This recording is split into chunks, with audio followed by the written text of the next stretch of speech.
So welcome to me. Really good to be here. I've been travelling the country the last 2 weeks, making sure all our Chinese teachers are okay, and I feel really privileged in my role. Just 2.5 years ago, the Department for Education said to me, go to Shanghai and find out their secrets. And so off I went with my suitcase, not quite knowing quite what I would find. And I was relieved to find that what I found was exciting and gelled with my own philosophy of teaching mathematics. It also challenged my thinking. You know, I've been a primary teacher till every year group. I've been a primary head, worked for a local authority, university, etc. So in primary education for many, many years. And it made me think about things like, why do we separate children and put children in the red group and slow them down in order that they can catch up? Kind of doesn't make sense, does it? Because they are still in the red group when they get to year 6.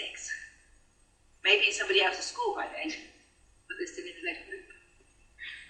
And they're the children who don't then achieve. By the time they get to secondary, it's too late. They don't get their GCSE grade C, they struggle, they have to retake it, they become demoralised. But yet in China, everybody achieves. Everybody achieves above the international average. No matter what their background, they achieve. And much more, they believe that they can do mathematics. And they're positive about the subject. And I know we're beginning to encourage that in this country, but I think what Teaching for Mastery will help us to continue on that journey.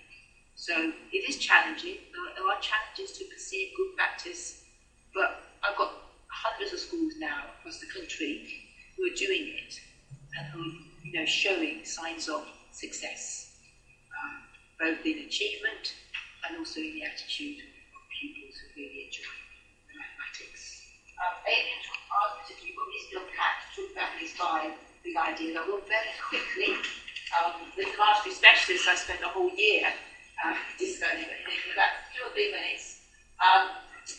It's always useful to get a handle on the principles that underpin. And having studied, been to China now twice, read the research literature, worked with mastery specialist teachers such as Adrian, I crystallised what we're doing in these 5 areas. First one in the circle, coherence. What I realised that the Chinese do, and what seems to be really key to children achieving, is that small step, coherent journey through the mathematics. Something that we don't, the national curriculum doesn't give us. It gives us the big topics, but it doesn't give the detail. The children can make the connections. Nothing's missed out. There's that coherence, and they can master key things and then build on those key things. Representation and structure.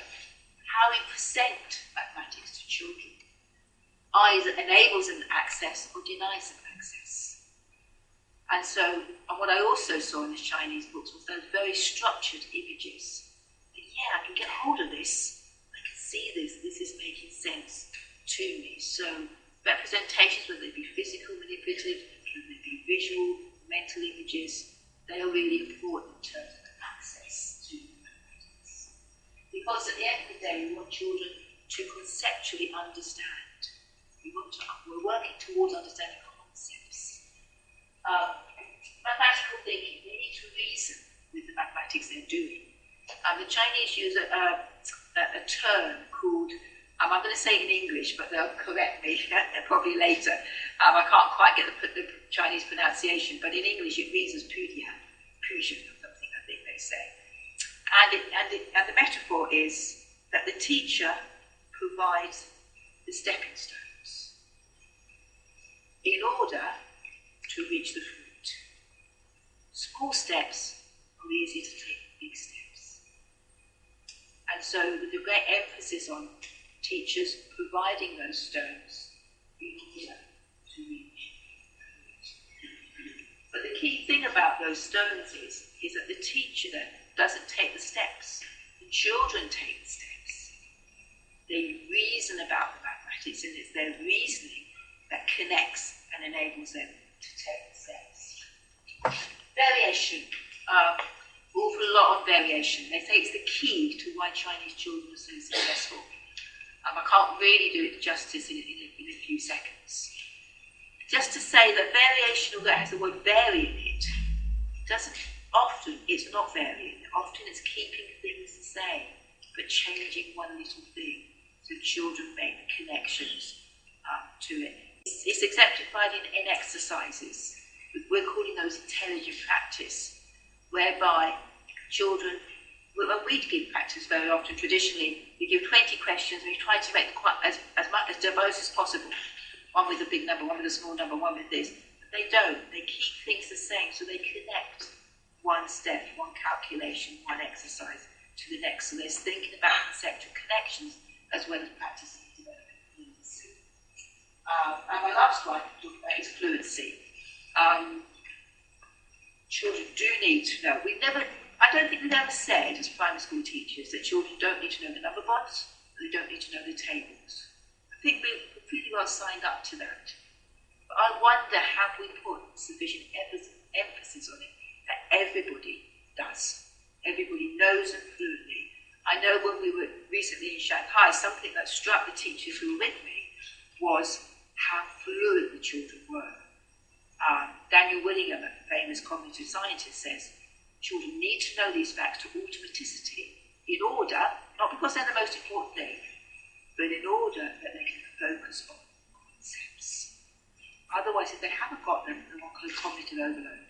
I suddenly realised why a lot of our children are not learning it.